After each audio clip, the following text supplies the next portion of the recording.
Welcome to Season 3 of the M-W Tactical Podcast. Sit back and enjoy the conversations of the mad scientist, Coach B, and myself as we discuss the sport of shooting, goals, training, and everyday life. You are listening to the M-W Tactical Podcast.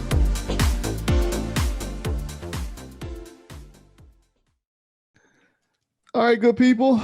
Thank you again for joining us for another installation of the M-W Tactical Podcast. And this week's show is sponsored by JM4 Tactical. Their slogan is, they're changing the way you carry. Head on over to jm4tactical.com, see what all they have to offer you as far as their relic holster and the various holsters that they have in their collection. And if you happen to order something, hit them up, because don't forget, JM4 Tactical actually sponsors me within the sport of shooting, USPSA. So once again, jm4tactical.com. They want to go ahead and make everybody carry the holsters in a safe way. But please go check out what they have to offer. Don't forget, as we always talk about this every week, the mad scientist is chasing me around on the range, and I'm tired of running. So please, everybody, 30 April through 2 May, head on over to Practice Score and look up the South Carolina section that is taking place 30 April through 2 May in Belton, South Carolina. Because I don't think the mad scientist will stop chasing me until it is sold out. So I can't run that long, so I need y'all help. Please help me out. Yeah. Also, don't forget, we got a GoFundMe going on. This GoFundMe is, the first one is, we are making a professional movie. So we're going to need some help with making that happen. And at the same time, you're going to see the, day-to-day activities, behind the scenes, conversations, everything we do outside of what you see on social media. It's just going to be presented to you on camera, also kind of documenting the efforts that we put into the matches that we do. The second one is, we want to go ahead and give free firearms training to people across the board who are first-time gun owners across the nation, not just in the city, but across the nation. All right, so we have a system in place to make this happen, but we need the funds to actually push this forward and make it happen. So please head on over to gofundme.com/we are making a professional movie, and head on over to gofundme.com/free firearms training. Anything you donate will be appreciated. So here we go. That time of the show where we're bringing in the lady of M-W Tactical, the one who I call mean, who tried to push me down the stairs the other day and claimed she didn't do it. But I'm going to catch it on video so y'all can all see for yourself how mean she really is. Y'all know her as Coach B. What's up, B? How's it going for you? Hey, Michael. Hi, Dave. Hi, Coach B. I've never seen you be mean to Michael. I think he's making all that up. He is. You know it. I'm trying to tell you, man. I'm trying to tell you. You don't know the half, man. You always see, what do you see at the range? Him pushing me, him sticking a sticker on me. No. It's always him. Nothing of the such. Nothing. I'm not a bully. I'm not a bully at all. You're a big bully. No, she's the one that be like, but get out there and go exercise. Like, okay, I'm going right now. I'm just trying to keep you straight, and that's what we do, right? I'm supposed to keep you straight. Oh my goodness. So how was your week? My week's been good. Hasn't been really too busy at work, so it's been a good week. Yeah. I think it was a good week so far, other than the prediction of what's supposed to be going on with the weather. But outside of that, I was actually surprised. One day I was doing dry fire and you decided to join me. Yes. Yeah. So I was like, what? Hold on now. Here we go. Mm-hmm. So we got you retuned in a little bit, because just like me, when I didn't dry fire for a spell, I had to play catch up back to the mark I was at before I stopped dry fire. And I think you understood what I was saying when I was like, okay, I got to play catch up with it. You know what I'm saying? So how was that experience coming back into it, but slowly getting back to where you left off at, hitting your mark? I don't think I'm where I was whenever I stopped, but it's coming back. I mean, everything comes back. I didn't want to go out, shoot a match, and I haven't touched my firearm for what 2-3 months. So Right. it was good. I'm with you on that. So I'm actually proud. I was happy when you did that. I was like, what? Here we go. Here we go. So yeah, I was very happy when you decided to do that. But we're gonna have an interesting conversation. This is one topic that we talked about. Well, one of the topics that we're gonna talk about after the commercial break. You and I spoke on many different occasions. So I'm curious to know what you're gonna say and what you think and what are you gonna select. But I'm not gonna ask you before that. All right. So let's wait that out and see what happens. Okay. All right. So now here we go with the co-hostess with the mostest, my main man who fixes the problems of the firearm, who is the range therapist. This guy actually cooks, he cleans, he fixes cars, he fixes guns. He does, I don't know what at his job, but it is something he does. And I know he got to push a keypad to go into the door. Without further ado, here we go. My man, the mad scientist himself, Dave. What's going on, Dave? What's going on, Mike? Hey, you weren't spying on the keypad when I put the code in at work, did you? Nah, you gotta remember I was backing out the parking spot Okay. when we left each other, and then when I saw you like hesitant at the door, and I was like, did he forget something? And I was looking in the seat to see like if you dropped your wallet or something. But then I realized you was actually punching the keypad, and I was like, oh, they got a keypad on the door. And I just I'll go change the password if you were spying. Trust me, I don't want to go no place I have no business going because y'all ain't gonna tie me up. What'd you see? What you got going on up in there? Nah, we just have to keep everything locked up, just safety purposes. Oh yeah, I'm aware of that. It was like that on a couple assignments I was on before also, whereas everything was under lock and key, and you got to be careful how you said certain things. So I understand how that goes. Yeah. You know. But outside of that, how was your week? It's been all right. It's been busy. We've been starting some new projects, and that's keeping me busy. I work on all the new stuff that gets going in the shop and try to get it ironed out, and then other operators and stuff take over from that point, and then I move on to another one. So Nice. it keeps it interesting, keeps my mind busy, which is something I need, and I enjoy it. I got you on that. So now, unlike Coach B, there's times when Coach B goes to work and you hear well, I got to go to work. You're not excited about it? Not happy, not sad. Just glad I got a job. So I'm going to work. Well, I wouldn't go if I didn't have to. if I didn't need a paycheck, I wouldn't go. But Right. Well, I figured your job, because it is in relation to your hobby, which is shooting, that you're more like, oh yeah, I'm going to make a difference. I'm going to do this today. yeah, sometimes on the weekends I get so anxious, can't wait to get back to work on Monday. I'll go in early and just sit in the parking lot for 2 hours and just wait till it's time to go in. Get so excited. No, I know what you mean. Now, It's work, but it's not bad. There's definitely worse jobs out there for sure. oh yeah, most definitely, most definitely. Now, I wanted to go ahead and bring it up to you all, to you two, that South Carolina just passed open carry. It did pass. It did Through the pass. House. It didn't go through the No, Senate it didn't yet, go did through it? the Senate, but it passed through the House. Yeah. So I was more like, I don't think that's a good idea. But it's only open to people who have a concealed carry permit. So it isn't like everybody can do it, right? The way it's written is proposed for concealed carry card holders. So That's kind of strange. it is, but I'm more like, I don't think that's a good idea. I personally don't think it's a good idea. You can open carry if you have a concealed carry permit. Correct. I didn't know it was worded that way. Yeah, that's how it's worded right now. So, Okay. but what's your take on that, Dave? I do. I like it from a certain viewpoint, just because as a in our state, you know, if you have a concealed carry permit, you know, you're lawfully allowed to carry a firearm concealed. Mm-hmm.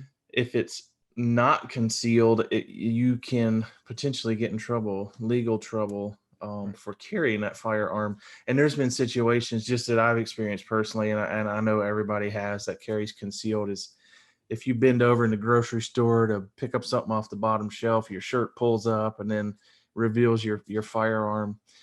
Nobody has ever said anything to me about it, but potentially if somebody wanted to, they could push that, and it might be considered brandishing a firearm because it's not completely concealed. And even though it was totally accidental, this proposal for the law change would take care of that. I do like that kind of viewpoint on it, that I won't have to worry about accidentally showing someone my firearm.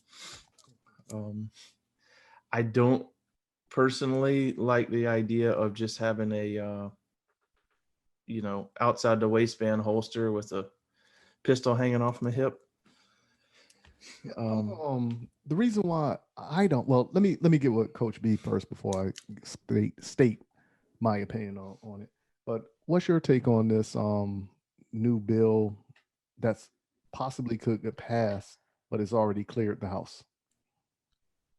I feel like open carry, it kind of takes away the element of surprise, I guess, in a sense that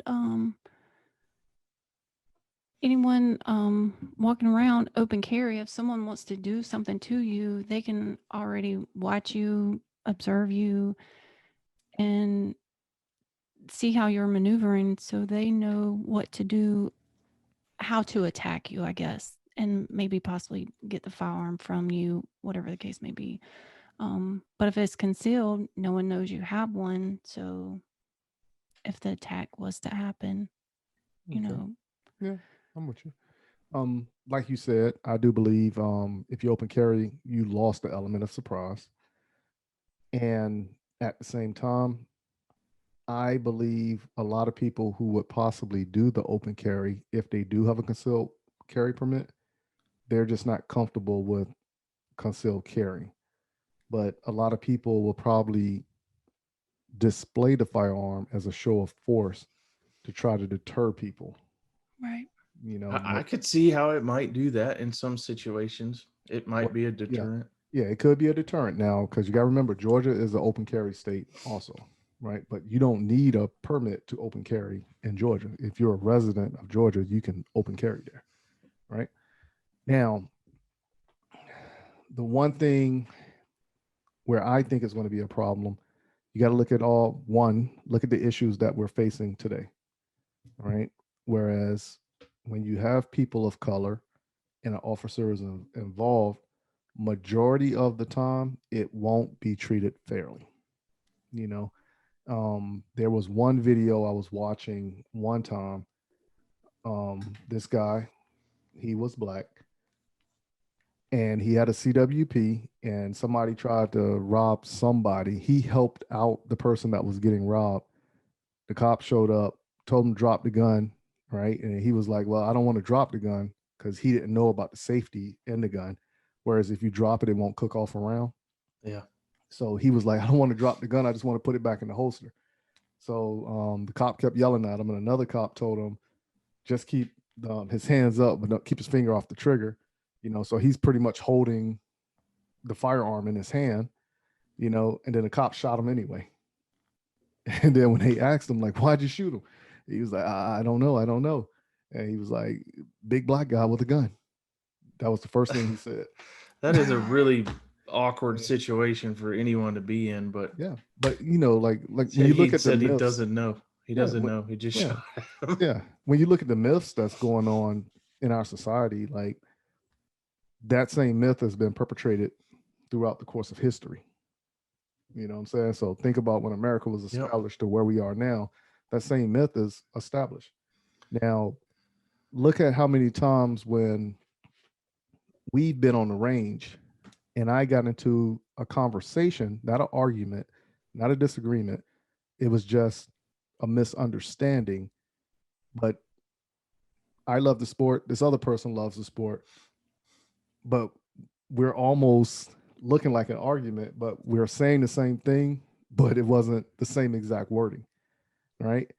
And then when I realized what was taking place, and I realized how many other people was feeling uneasy, I was like, okay, I'm bigger than most people out here. So, I had to purposely tone myself down because I didn't want to get put in that situation of perpetrating a myth.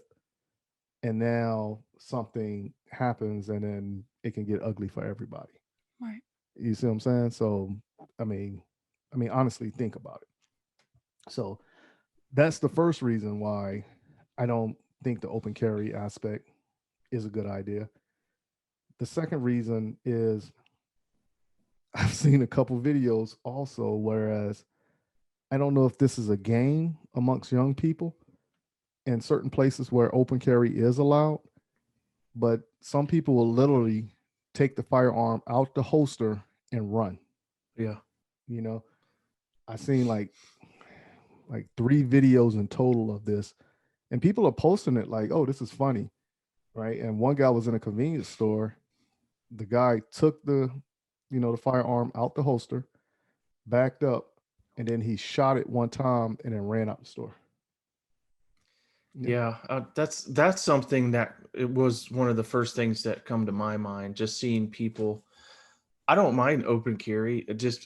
Personally, I think we talked about this a little bit on a previous episode, but in Georgia, I'm in Georgia a lot, and I see a lot of guys open carry, and I'm always interested to see what kind of gun they're carrying. I'm a gun guy, so I'm like, what do you got? What do you carry? But it also makes me think about the holster. I don't really like. I don't know. I've got mixed feelings on it. It could be a good thing and bad thing, but retention holsters typically are not something that I would be interested in. But I think it may be a good option to investigate if you're going to carry open, some sort of retention to prevent people from just walking up right behind you and snatching it right out of your holster. Right. Something like that kind of seems like it might be a good idea. I don't know. Yeah. When I read this bill, I didn't see anything that says the level of retention the holster must have. All right. So the 3 classes of retention within a holster, it didn't mention not one for it to be open carry. But then again, when you turn around and you look at it, you really can't direct somebody, okay, if you get a firearm, you must get this type of holster. Yeah, you can't tell what kind of holster they need to get. But it was like no say in there about the recommendation of the type of holster or even if a holster is needed. So you can tuck your shirt in and put your shirt in, and then the firearm is showing, and that's still legal. Right. Well, that's just a terrible idea, just to all away around. carry a gun, no matter what the law is. Exactly. But yeah. But after this commercial break, let's take that topic even further. And what about teachers in the school or administrators within the school carrying a firearm when the school is in session? All right. So let's talk about that. And I have a friend that I met last year at one event I was at, and she started this discussion on Instagram, and we started doing the back and forth, and I stopped her right when it was starting to get started and stated, hey, let's talk about this on the podcast, and she was willing to do that. So let's go ahead and hop into a commercial break, and then we'll bring her on and then have this discussion and take it even further and see how far we can dive into it. All right. So if everybody will, please stay in your seats. If you're in your vehicle, tighten up your seatbelts, put on your sunglasses or your glasses, depending on the conditions of where it is or how it is where you are.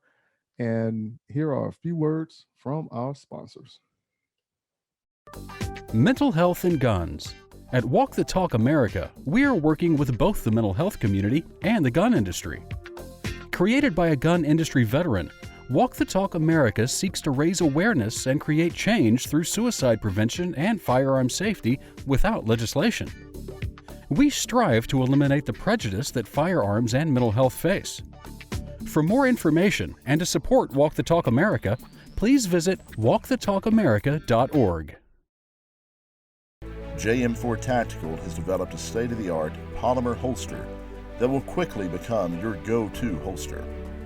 With high-quality Herman oak leather securely sewn to the interior of the molded outer bolt-on shell, your draw becomes silent and no more scratches up and down your firearm. When seconds count, you can rest assured that you will have the upper hand when you need it most. Whether you carry open or concealed, the Relic holster is available in 4 different models, fitting over hundreds of different style guns.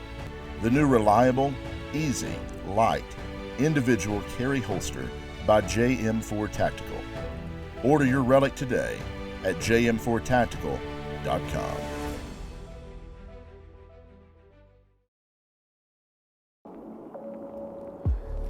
What's up, good people? This is Michael Woodland from M-W Tactical, This is Coach B from M-W Tactical. and we are asking for your help with 2 GoFundMe campaigns that we have started. The first one is we are making a professional movie, and it's going to be about our day-to-day life within the sport of shooting. Details about this campaign can be found by visiting gofundme.com/we are making a professional movie. The second campaign, we are asking for you to donate to give financial assistance for those who cannot financially get the training they deserve. Remember, there are a lot of first-time gun owners out there, and I am asking for everyone in the gun industry to come together and make our community stronger. For more details, visit gofundme.com/free firearms training. Remember how important training is to keep everyone informed and safe. All right, good people. Thank you for sitting through that commercial break. And the conversation topics, I think, is about to get pretty deep. And I think it is pretty interesting from the perspective of how we are attacking it, in the sense of speaking. As you already know, we got the mad scientist and Coach B on the line, but we also have Cassie from Velocity Vixen on the phone. Hi guys, Yeah, so how's it going for you there, Cassie? it's doing good. How are you? I'm doing great. So I want to go ahead and give the little backstory of what actually ended up taking place. So I want to say it was about 2 or 3 nights ago. I was going through my Instagram feed and you had put a post up, and I was being silly in the post, and it was something like, do you believe or do you think teachers should, be able to shoot, or something like that?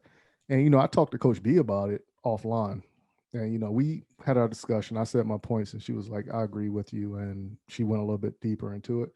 But on your post, I put something, not shooting like that, because obviously anytime you look at It's because of the picture, cover photo they used. yeah, and they always They had crossed their thumb. yeah, they always put the person who doesn't know what they're doing in the picture. It always seems Honestly, like I think that. it's intentional. It happens too often for Yeah. it to just be coincidence. I don't believe in coincidence anyways. So I don't know. I think it's intentional. I think it's meant to push a narrative, because anyone who would know that grip was incorrect Right. would obviously immediately be thinking, okay, they're not trained well enough to carry firearm. Correct. So now the conversation, you had hit it off and you had asked me, do I think, matter of fact, let me just pull up the conversation exactly. Paraphrasing what it actually stated. You had asked me, do I believe teachers should be allowed to carry firearms on the premises? And I said, yes, I do. With specific, however I said it. I'm trying to pull up the post so I can actually read it word for word how it went. Oh yeah, you had 91 comments on there, so man, I gotta find it now. Well, because they kept trying to veer off topic, so I had to, lead them back. All right, so it went originally, I stated, not if they're holding the tool like they are in that picture. And then you replied back, clearly the person in the photo needs some training, but do you then support school staff carrying with qualified training? My reply was, yes, I do, but the training has to be required with purposeful meaning and must be continuous, right? And then you follow back with, then here we dig into what requirements need to be met. You say continuous, so then would this be a yearly qualification? And I said, Well, must, I think there's a lot of divide here. right? I think there's a lot of divide here because you have public schools, Okay. which we own technically, and you have private schools. So there can be different rules for private schools and public schools. But either way, I think that people tend to get on this idea or this bandwagon that teachers are responsible for protecting students. Would they? Well, yeah, probably. Would you? Yeah, probably. But that's not their responsibility. It is their constitutional right to defend themselves at school, at any employment, wherever the job is. This just happens to be speaking specifically about schools. So why does their constitutional right to self-defense end because they're a teacher at a public school? Okay. What's your thoughts on that there, Dave? I think because people are afraid. That's why, in a lot of cases, those rights end there. We've had some recent law changes in South Carolina over the last few years that have loosened that a little bit. You can now have a firearm in your vehicle with you and on your person on school property, as long as you do not exit the vehicle. This has nothing to do with employees, but that was previously illegal. That law has since changed. With a valid South Carolina permit, you can now carry a firearm on the premises inside your vehicle. There are a couple of years ago, there was a lot of publicized school shootings. People started, looking at that topic a little more seriously, and some local schools, I think, I can't remember if it was actually, I can't remember who started allowing this, but I think the administrators can now allow employees to carry firearms on school property if they so choose. I think it's now left up to the administrators, the local administrators there. My wife is where we are here, they have to have certain qualified training, and it is only certain staff. There are people carrying, and there are staff members in my kids' school that carry, but there's only certain staff, and they did not release who that staff was. What That state way, is this? you would have to be suspicious of everyone because you wouldn't know which staff member had one and which did not. This is Ohio. Okay. That's not commonplace all over Ohio, but it is here Okay. at our school. All right. What's your take on that, Coach B? I think just as she was saying, that it should be their right to carry if they chose. And I agree with to defend them, but most people would defend the children just because that's why you're in that profession. I mean, it's just like being in the medical field. Most people are in the medical field because they're there to help people. Teachers are teachers because they want to, those are their babies too. That's how a lot of the teachers are. So I definitely agree that they should be able to carry if they choose to. And it should be anyone. It shouldn't be, okay, I'm going to pick who gets to choose. It should be whoever wants to carry can carry. I agree with that. And as I stated beforehand, I don't think the requirements should be anything watered down or just something just so you can say, okay, you pass, and it's fictitious with a false sense of security. I do believe if an administrator in a school is required to carry a firearm, I believe that the minimum proficiency test as far as firing that tool should be the requirements of what the police department in that state, in that city or county requires. I think that's fair.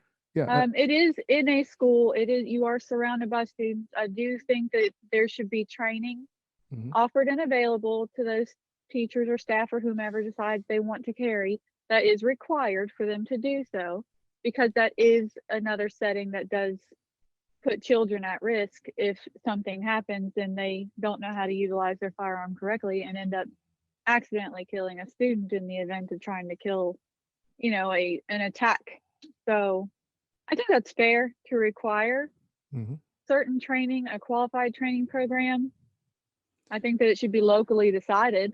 Correct. I agree with that. And that was the reason why I said purposeful training, and nothing watered down, as I stated beforehand. But like I said, that requirement should be what the police in that jurisdiction does, far as their training requirements for pass or fail, right? But then when they go for their training, right, I believe they need to do this at least 4 times a year. Not 1 time a year, but 4 times a year. Definitely. You know what I'm saying? Because if they're going to require it to be 4 times a year, then that could get quite expensive. it could be. This is a teacher's salary we're talking about here. Yeah, but I wouldn't expect this to be out of pocket.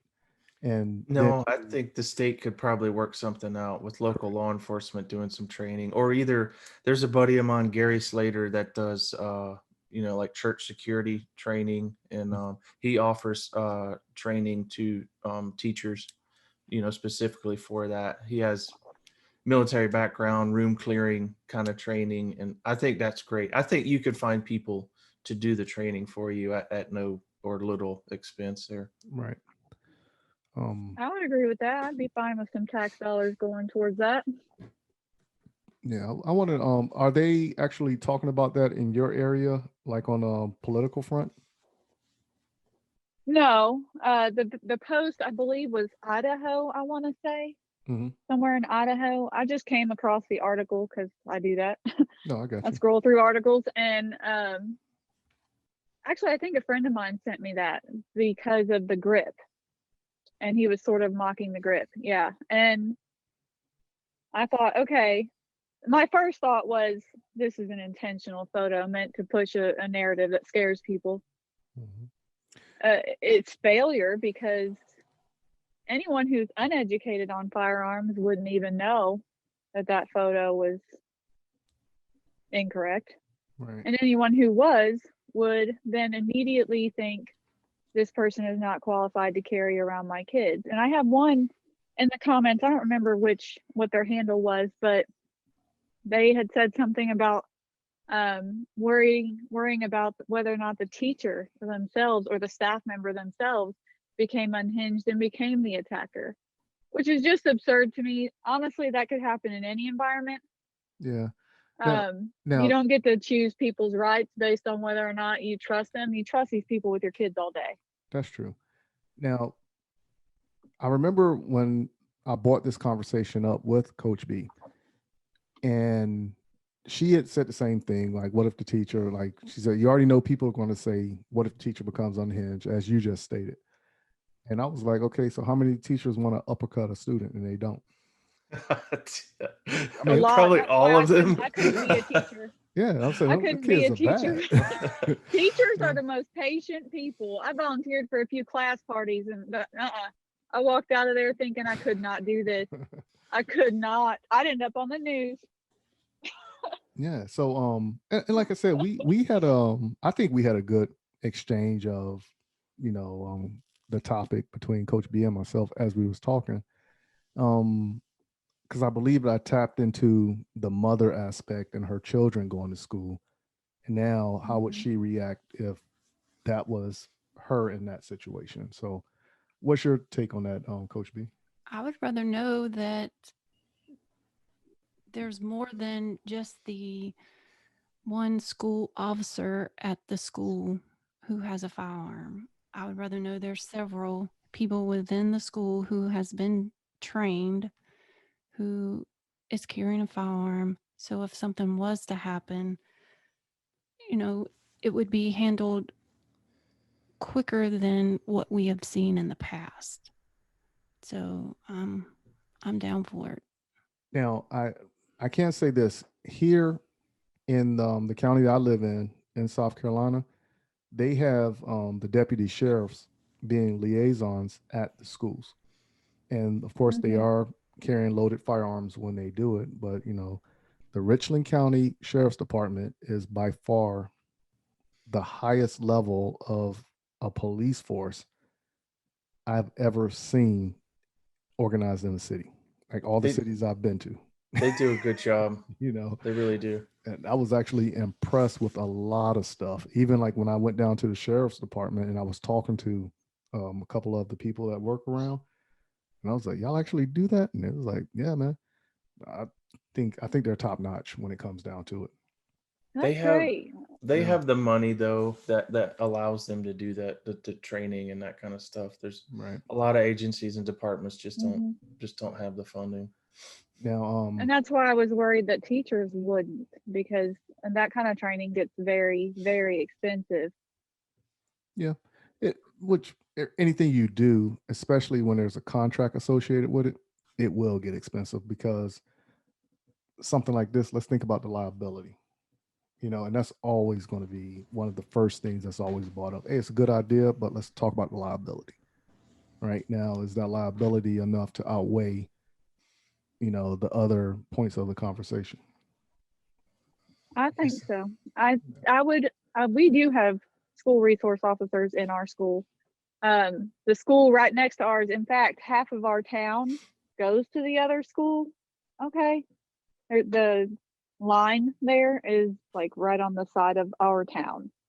So we have our school, and the other half of our town actually goes to the other school. And there was a school shooting at that school a few years ago. And that's when our school decided to step up the following year and announce that we would indeed have armed staff. We do have school resource officers. We did bring in more school resource officers. And then we added staff that are carrying, but they did not disclose what staff would be carrying, and they said they did so intentionally. Yeah, that's good. And that makes me feel a lot better with my kids being at school, knowing that they are literally surrounded by people with firearms. Yeah, one thing I could say this about South Carolina. I believe if a school shooting was to take place in South Carolina, you will actually see the residents in that community show up at the school ready to defend, with firearms, and people just ready to engage to make sure the safety of everybody is there. I do believe that. Like I said, I haven't read anything, seen anything. It's just the culture of the different counties that I go to. I pick up that same vibe every county I go to in South Carolina, that something like that would take place where people will be like, "Oh, time to get engaged." I think you definitely would see a lot, and especially rural areas. I live in a very rural area, so you would see a lot of fathers especially run into that school to defend it as fast as they could. But I think that we have seen such a rise in school shootings since, what was it, 98? What was it, 98, 1998, I think? I can't remember. But we have seen a rise in school shootings basically ever since they outlawed guns at school, because people know that is a place where they can go wreak havoc and total carnage, and very likely be able to do so with no one there to defend it. Right. Easy targets. That's exactly. Yeah. I mean, just fish in a barrel. All right. So, you don't see people running in to run a rampage at a gun show. Right. So, I do want to thank you for coming on to the M-W Tactical Podcast and having this discussion. And we're going to bring you back on and further this conversation to get more of your thoughts and insight about this topic. Okay. Yeah, because it sounds like you're very passionate about it. So I do want to continue it and dive into it a little bit more with you.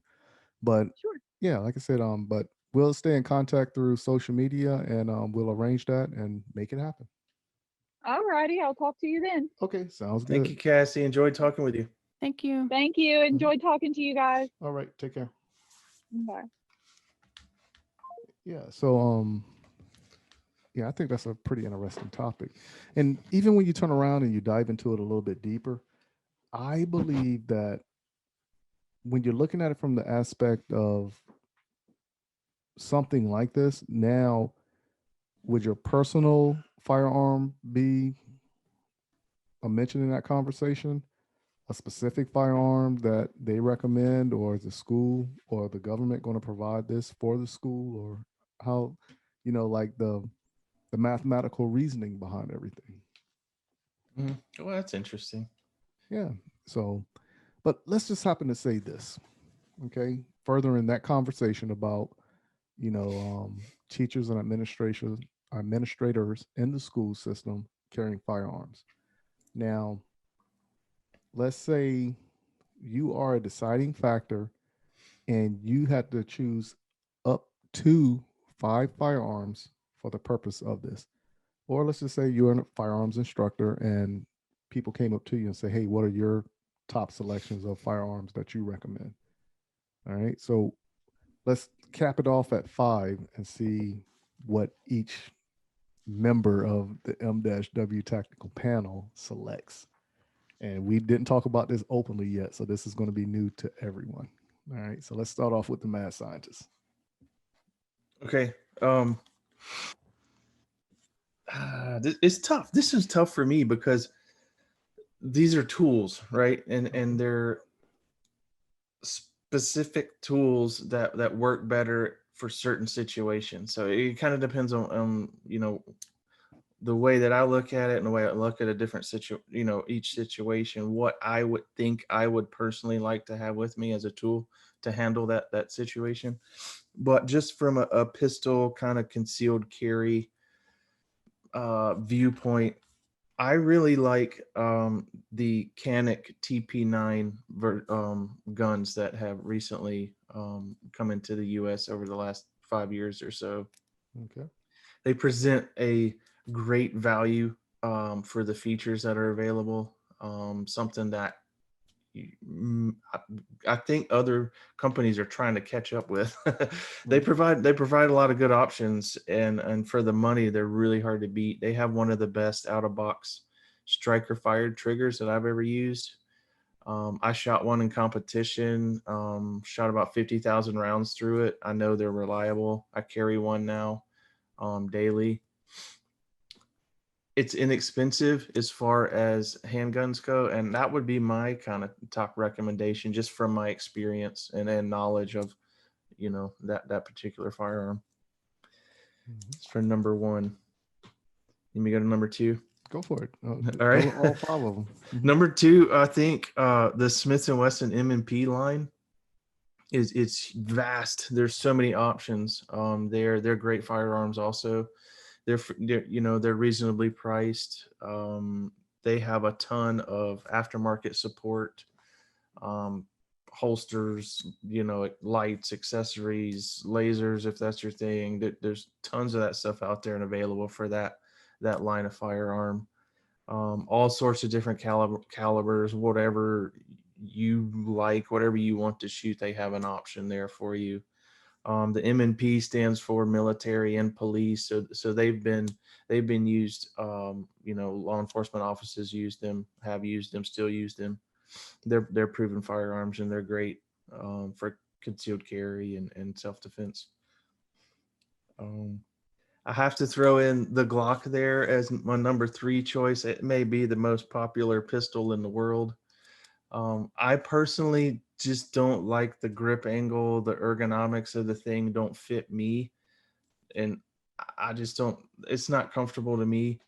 But I can't deny that millions of people like this firearm. Police, military use it all over the world. It's proven reliability. Maybe one of the best out there. I have to give it my 3rd spot there. Number 4, from a shooter's perspective, maybe not so much concealed carry wise. We talked about this on a previous episode, but the 1911 platform, they make some smaller ones like the Commander length, smaller, like 4-inch barrel kind of 1911 style guns that would be more suitable for concealed carry, but the round capacity I don't think is suitable anymore personally for concealed carry. But if it comes to just shooting at the range, it has one of the best pistol triggers possible. They're just so much fun to shoot. I would not rather, I mean, that would be the gun to shoot. If I wanted to go to the range and shoot a pistol, I would pick that one up. That it's just so much fun. It's easy to shoot. I like everything about it, except for that round capacity. That's my number 4. My number 5 is actually my favorite over the 1911 is the 2011 platform. I don't know that I have ever recommended anyone buy a 2011 platform gun just because they're expensive. They are some of the best shooting guns in the world. They have double stack magazines. The capacity is a lot higher than 1911 guns. These are more of the like performance sport shooting type of gun here. It's not something that most people would even be interested in carrying. Generally, they're heavy, but they are made to run. They're just so much fun to shoot. That's what we shoot in competitions. Majority of the race guns of the high cap divisions for USPSA or 2011s. That's my pistol recommendation, just from my personal experience and what I like to shoot.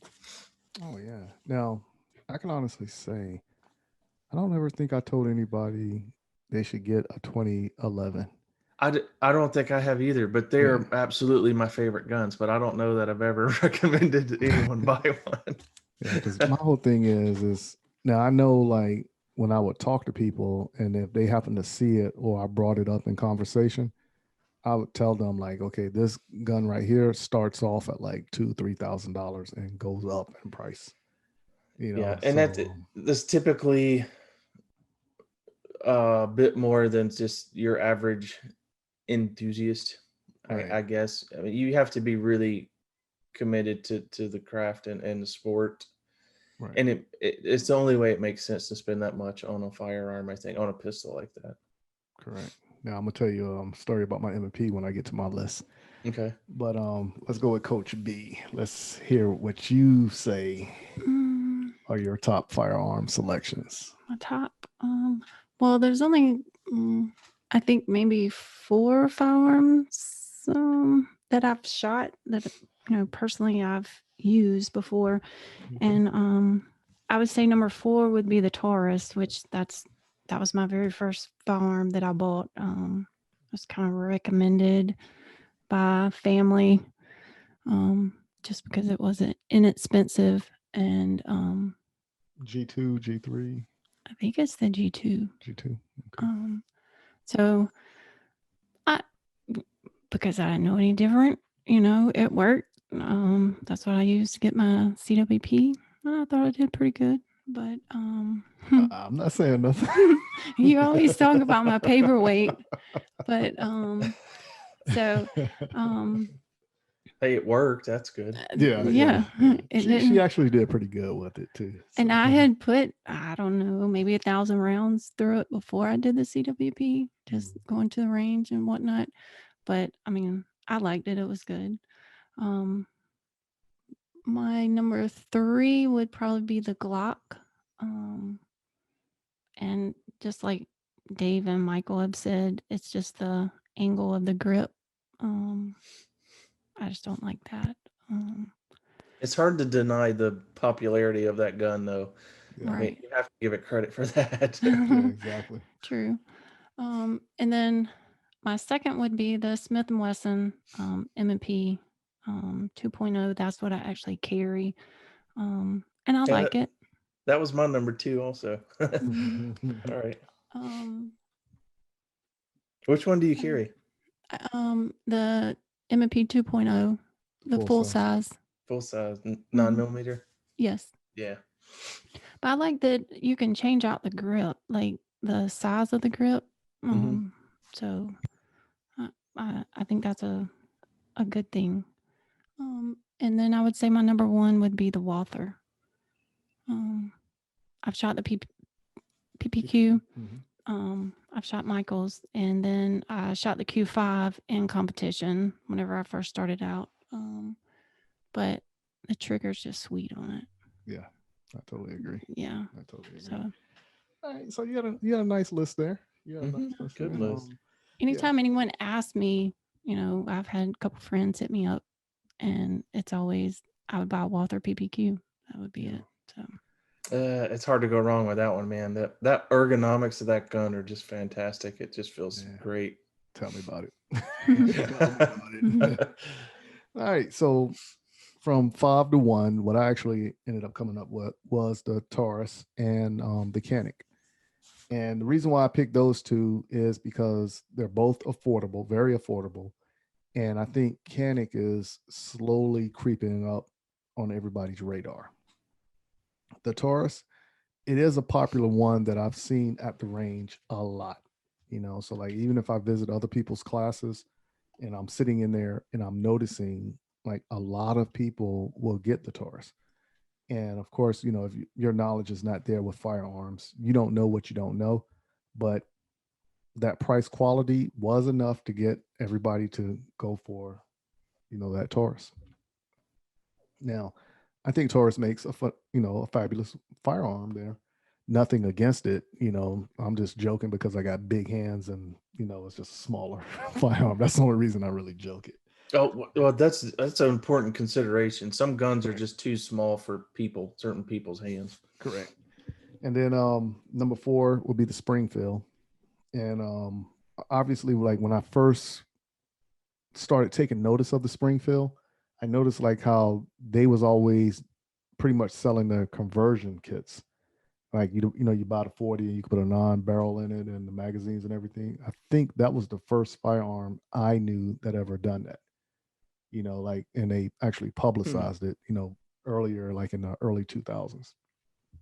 Then number 3 will be Glock, because once again, Glock is a tank. You can put pretty much old ammo in it and it's still going to fire it. Like you go to the range and dig it out the dirt, it'll still fire it. I've seen people do that, and it makes me cringe watching them do it, but it will fire it. Man, and probably not a good idea, but yeah, it will work. Just like we said beforehand, the angle of the Glock. Me shooting, I know for me, when I shot a Glock one time, I was like 50 rounds and my wrist started hurting. And first thing I started thinking was, did I fall? Did I lift something wrong? I didn't even account for the angle of the firearm because it changes drastically from the Smith & Wesson M&P to the Glock. I mean, it's a serious angle difference there. And but of course, like I said, when you get into like the whole 3D printing and you start messing with CAD, you can actually modify it to fit you. You know what I'm saying? To make it more comfortable. And of course, that's what I'm gonna try to dive into a little bit of doing that, because one thing about Glock is, like you said before, it's the world's most popular firearm, but there are parts galore for the Glock line. Oh yeah. Everybody is making parts for a Glock. Yeah. So like even firearm parts. Yeah. So like even that new Walther, the PDP, they have it set up whereas you could put Glock sights on the PDP. And we talk about that in the interview session also. And then bringing up number 2 is the Smith & Wesson M&P line. All right. So the first Smith & Wesson I bought was the first generation of the M&P line. That's the one I had. Yeah. And I ended up buying like 2 or 3 of them because I ended up buying a 40 and then 2 9s. And then I sent the 9s off to get work done to them. And this was back in the early 2000s when, like the technology of shaving weight off the slide and then polishing your sear and all that, making it a legit race gun. So pretty much I paid $500 for a gun, but I ended up getting like $1,200 worth of work done to it. Yeah. So, but like I said, the 2 of the 4 Smith & Wessons that I have are modified, and for a long time I swore buy a Glock until I got to my number one decision, which is, swore by Smith & Wesson, not Glock, but until I got to the number one, which was the Walther. And of course, when I first started doing competition shooting, I was in the military and I was shooting the M&P, the modified M&P that I have. And of course, when I got promoted in the military, I couldn't do as much, stuff that I was usually doing. So I had to, adhere more to the military, side of work. And then when I get out the military, now I'm diving back into competition shooting, and Walther was the one that extended that arm out to me to allow me to get back into competition shooting. And they was the ones that gifted me with the Q5 and the PPQ that I carry for my everyday carry. And just playing around with the firearm, I was like, yo, this is unbelievable. And like I tell people, I did no modifications to those two firearms, but they, like you said, sweet. It's just on point. It's on, like you don't have to do anything. And I'm still torn between changing the sights on my PPQ, because like I've always tell people, yeah, change the sights, always change the sights. But I'm like, this is a work of art, and why mess it up if there's nothing wrong with it? That's something to say right there. I think if you could buy a gun and it's set up from the factory, ready to go with a good trigger, good sights, it's almost a given for me anyway. If I were to look at a Glock, like a stock Glock or a stock M&P, I would have to replace the trigger and the sights. The Glock trigger is just god awful. It functions, but man, it is terrible. That would be the first thing I would have to do to a Glock. But guns like the Walther come with a fantastic trigger. I wouldn't even consider it.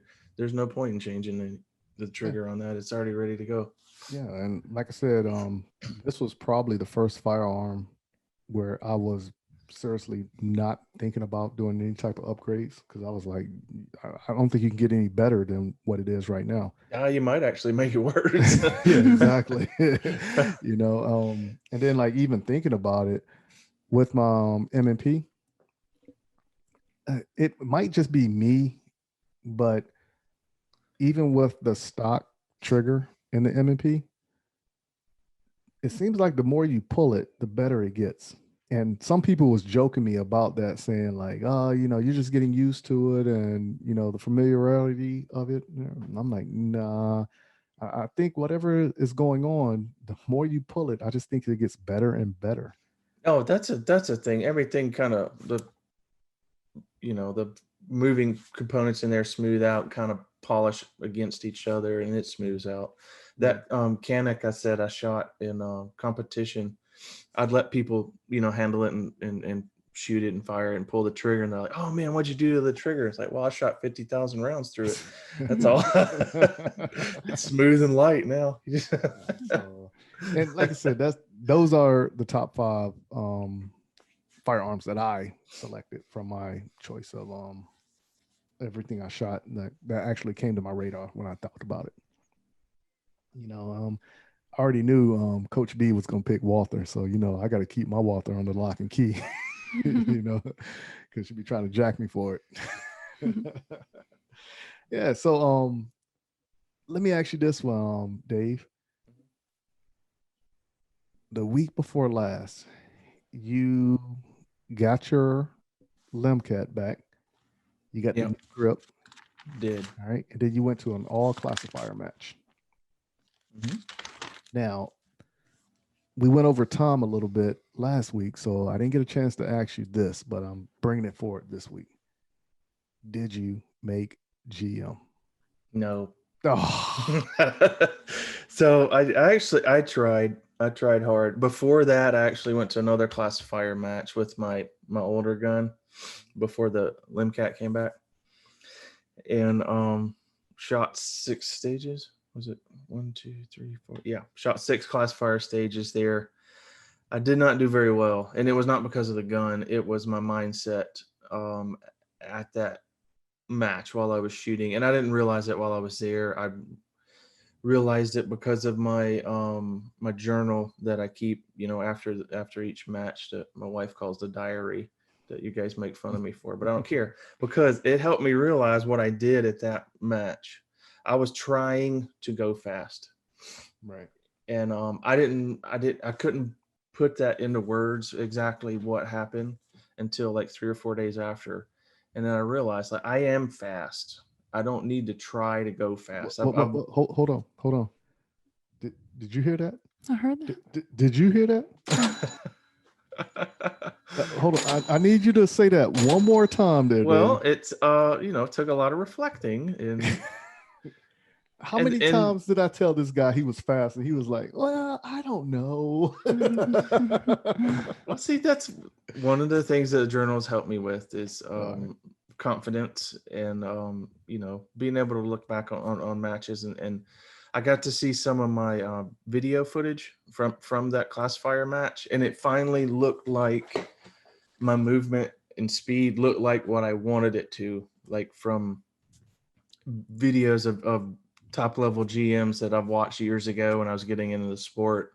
I was like, man, those guys are fast. I want to do that. I want to shoot like them. My videos are, to me, they're actually looking like I want them to look. So that was a confidence builder for me, even though I didn't even come close to meeting my goals at this match. Seeing that and being able to realize what I did not wrong. It was how I needed to change my mindset going into this next classifier match that I was going to shoot. So it was really cool to be able to realize those things, and then also have another opportunity for the second classifier match that was coming up 2 weeks later.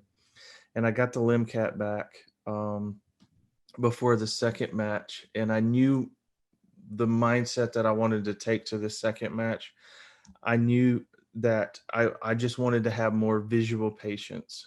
I was not going to try to go fast. I was just going to shoot to my ability and have more visual patience with the red dot to make sure I was getting some good hits. My accuracy and consistency was very poor at the previous match because I was trying to go fast. I did go fast, but because of the extra effort that I was putting into it, it caused my accuracy to fall off. Right. So went and shot the second match, second classifier match with the LimCat, and I did better. I did better almost on every aspect. I actually shot. It was another thing that was kind of cool about shooting these back-to-back classifier matches. 2 of the stages that I shot were the same from the previous match, so I got direct comparisons with shooting these stages with 2 different mental mindsets. Now, how much off were the 2 stages? So one of them was like the second time I shot it with this different mindset, it was 50% better. Wow. So, well, no, yeah, no, 100% better actually. So I had a 4.03 hit factor when I shot it trying to go fast. The second time I shot it, just having visual patience and trusting my own speed, I had an 8.1 hit factor. Wow. So I more than doubled the hit factor on that one there. Wow. So it still didn't meet the goal. I shot, there was like an 89% classifier score on that one. I was trying to get into the 95s or above 95, but it's another confidence builder, being able to look at this data and reflect on my journal and see what I'm doing and know how I need to proceed in the future. Right. So I learned a lot from doing this, and I did not meet my goal, but it did not bother me one time, and I'm kind of impressed with that just for myself, because I historically would have been really down on myself and would have been frustrated. And after that first match where I shot poorly, I was waiting for those feelings to show up. Just kind of a disappointment or regret or something like that I'd previously had before, and they never showed up. So was a huge confidence builder for me. Even though I didn't meet my goals, and even though I didn't meet the goals the second time, I still learned a lot from it. I think I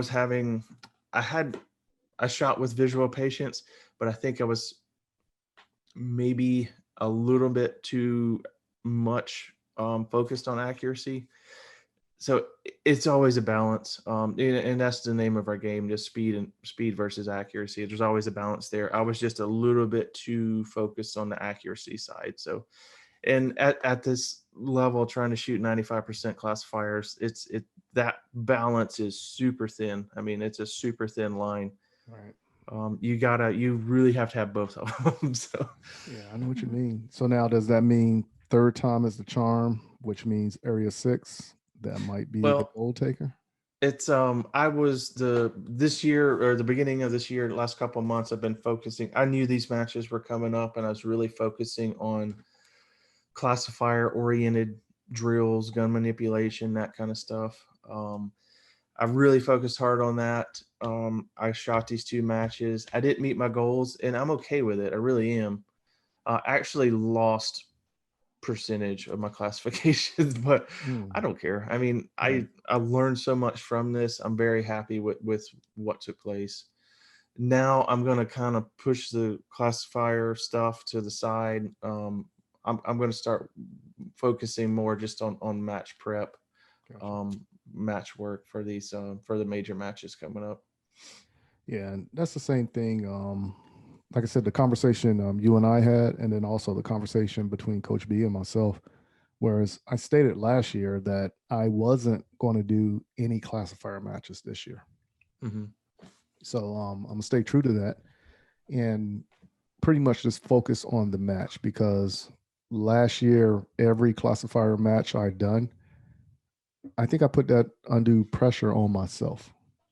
You know, because Well, it's easy to do. It's a very Right. easy thing to do. Correct. And the learning aspect of that was, when I go to a match, even like when I went to Area 6, I was so relaxed. I was so focused. And I think the only reason that was, I took lessons from previous matches. And there was one match we went to, I think it was North Carolina last year. And was it North Carolina or was it Myrtle Beach, Battle at the Beach? Whichever one it was, the learning lesson was, small things can play so much big stuff in your mind and throws your game off. But when I went to Area 6, I really just picked up a I don't care attitude, you know? And when I went down there, like I said, I feel like Area 6 was my best match out of all the matches I had last year. That was like the number one match. And that's the one that stands out in my mind the most also. I think that is when anyone would shoot their best, when they're have put in the time and effort for training to get better, Right. to get to that point, improve your skills. But then you go to the match and you just go to have fun. Correct.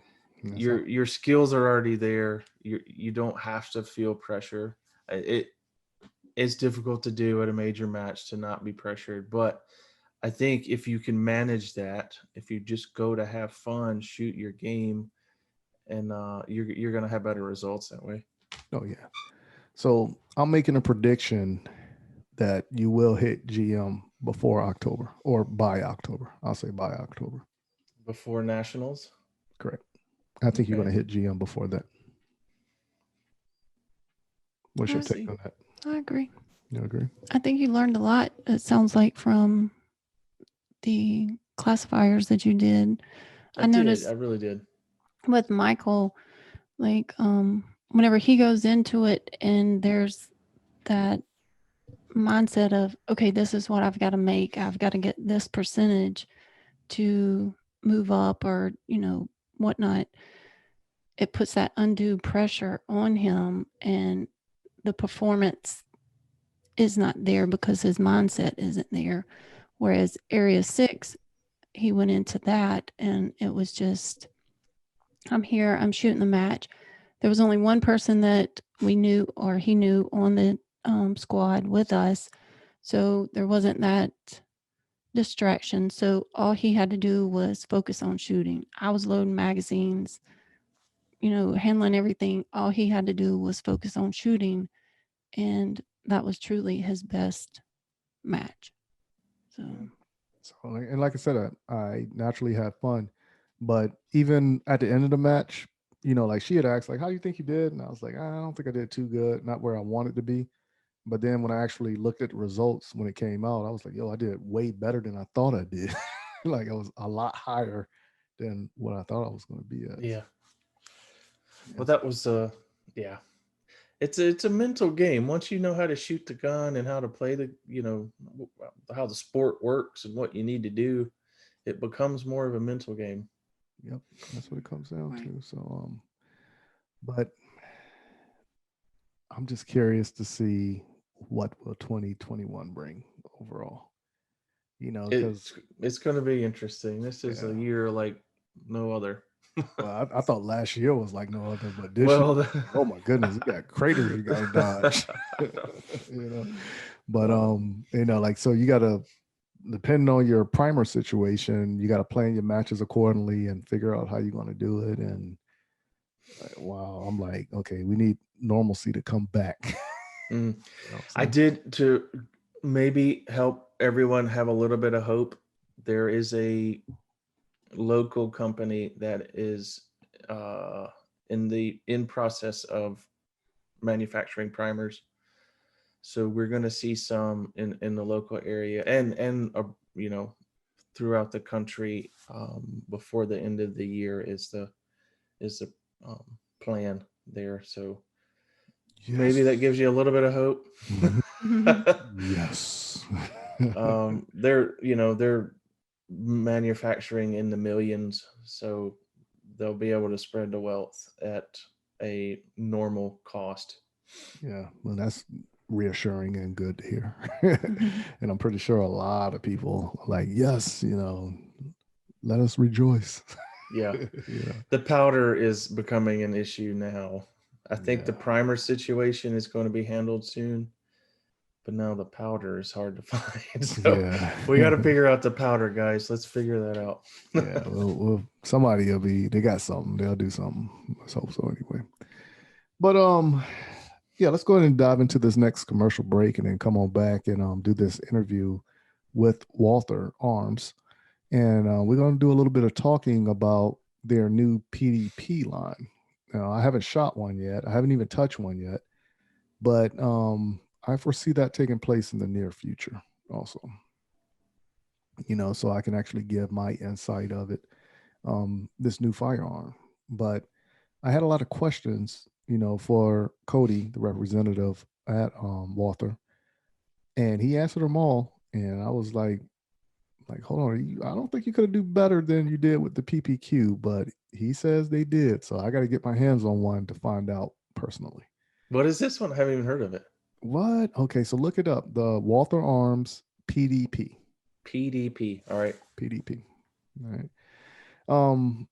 But yeah, so if you will, I'm gonna go ahead and sip on some water before this interview we're about to dive into.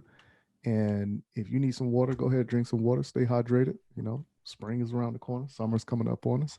Put them sunglasses on or your glasses, tighten up those seat belts, turn the volume up, and here are a few words from our sponsors.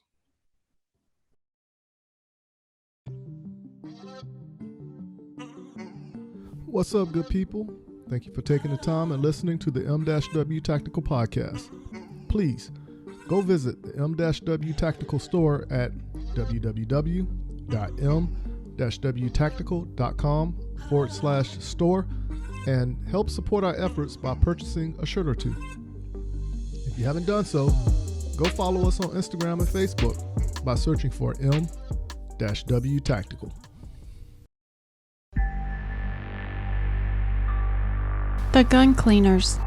Our solvent is, I think, second to none. Our lube is second to none. Our lube's heavier than water, which is just a huge thing. People don't really put a lot of thought into that, just how huge that is to have on your gun, especially with concealed carry. The gun cleaners. Oh, yeah, most definitely. You're going to sweat a lot of the other lubes off. With ours, it'll stay there.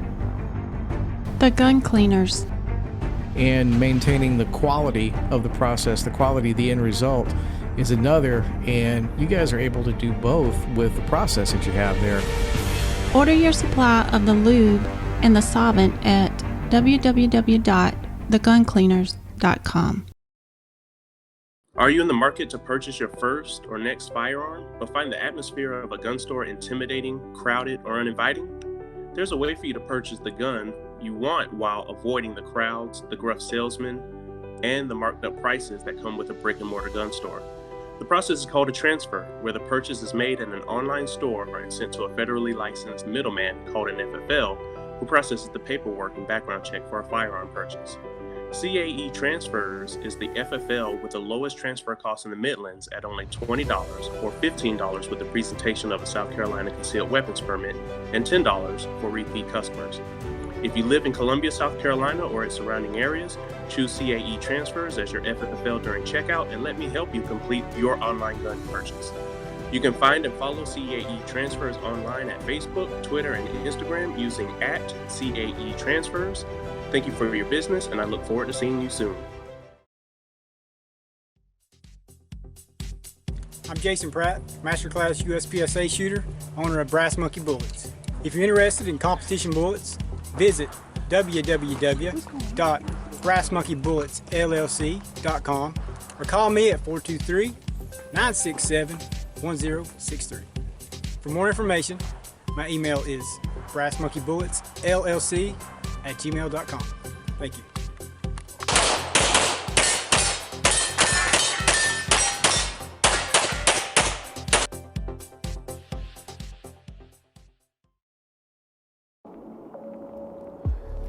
What's up, good people? This is Michael Woodland from M-W Tactical. This is Coach B from M-W Tactical. And we are asking for your help with 2 GoFundMe campaigns that we have started. The first one is we are making a professional movie, and it's going to be about our day-to-day life within the sport of shooting. Details about this campaign can be found by visiting gofundme.com/we are making a professional movie. The second campaign, we are asking for you to donate to give financial assistance for those who cannot financially get the training they deserve. Remember, there are a lot of first-time gun owners out there, and I am asking for everyone in the gun industry to come together and make our community stronger. For more details, visit gofundme.com/free firearms training. Remember how important training is to keep everyone informed and safe. All right, good people, we're back at it again, and thank you for sitting through that commercial break. And this week, we have someone who I call the little OG. All right, so this guy is the man behind Walthers who actually put the material out as we know it, from the Q5 to the Q5 steel frame to the PPQ to the CCP onto the new development of the PDP. So if you ever followed my Instagram feed, you would have saw a picture with this guy with me standing next to him.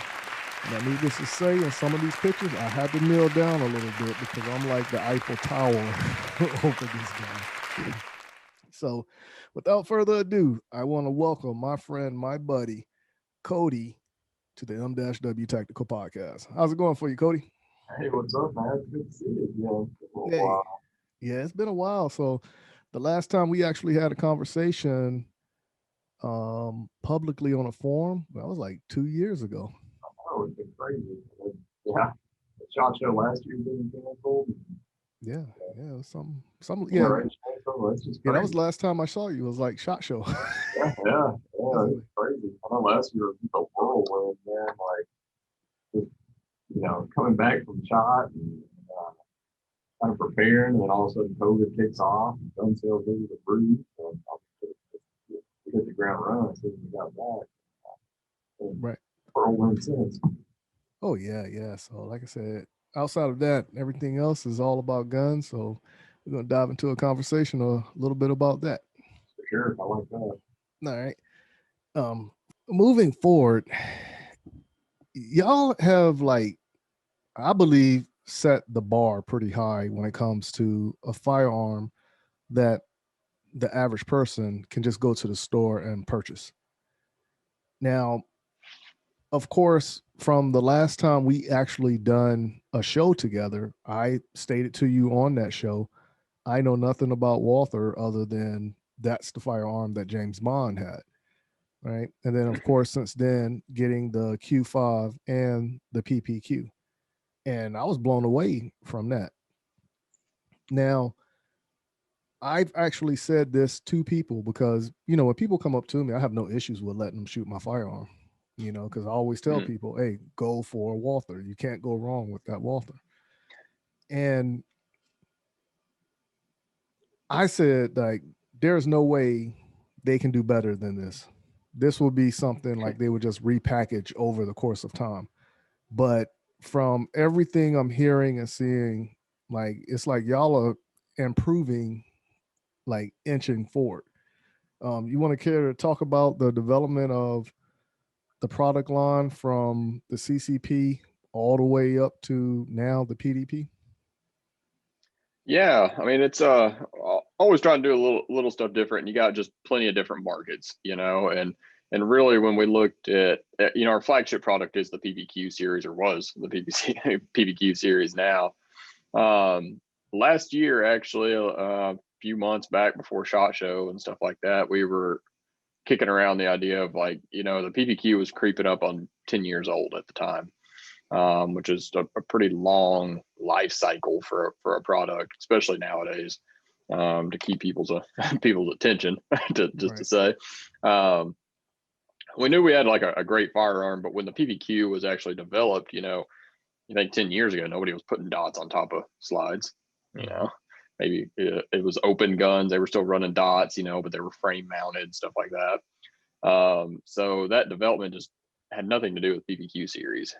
And, over the 10 years of getting some law enforcement contracts and stuff like that, we were hearing some feedback and hearing a lot of stuff. So that's when we kind of decided to sit down at the drawing board and kind of create a new, like, duty gun that we thought would kind of hold up at the test of time, for kind of make it a little bit future proof, right? And give people the right bang for your buck. And we're just looking at some things that just annoyed the heck out of us. And one was, and we were falling to it too, is we'd launch a gun and you got the iron sight only version, and then for like, $100 more, you get the optics ready version. And we're sitting here looking at it like, you look at the AR-15s and where they started off. They started off iron sights only, and then flat tops came along, and then folding iron sights, and then I run a scope with a backup red dot. I don't even have iron sights on guns, on my ARs or anything anymore. And so we kind of see that transition happening, and we're seeing that with law enforcement stuff like that. So that's when we knew we had a great gun in the BBQ series, so we really wanted to use that as like kind of a base, but we knew it needed a lot of stuff: new texture, new serrations, a better optic mounting system, a better trigger, which was hard to do, but I think we did it. So we sat down and got all that cranked out. And during that process too is when we started the defense division. And we've always had a shooting team with Quantic and Gabby and all them, but we wanted something more tactical, more duty use, more hard use, concealed carry, that type of team too, to kind of come in and help us get the right messaging, get the right product down. For when we launch it, it was a good package, so you should be able to buy that gun, take it right out of the box, and have a great trigger, have a great texture, have all those features, and not have to pay, $2,000 or anything like that for it. So yeah, we launched the PDP, and that was our big one for this year, and it replaces the PPQ lineup. The Q5 and Q4 will hang around for a while longer, but the PDP is the flagship of Walther now. And it really, I think, it kind of ties in together good with the family too. When you look at just innovations and what they do in their specific markets, and each of our guns, we're not a big company. You look at this back there, it looks big, it's just a bunch of shells and stuff. But here in the US and in Germany, compared to some of our competitors out there, we're pretty small, and it kind of gives us some maneuverability and strategic, when we're getting a new product. And we really try to identify holes in the market. And so you look at the CCP with its like gas piston driven system. It was allowing you to rack those slides really easy and reduce the recoil and stuff like that. That really set the bar for that small gun market. Now you're seeing a lot of our competitors try to imitate that, Right. you know, and hit on a lot of those sales features and stuff like that. So we continue to push the boundaries, and the same thing with the PDP. When we launched it and we looked at it, we were like, you know, no more of this like offering two different versions. Like you're getting iron sight, you know, you're getting a optics ready platform. That's it. Like Right. you're not having to upcharge it. You're not paying 50 or $100 more. Comes with a cover plate, comes with iron sights on it. You want to drop a dot on it, you get the free plate and all that stuff. But that's the standard. You don't have to try to bounce around and try to pick which one and see which one's in stock and then pay more for the optics ready platform.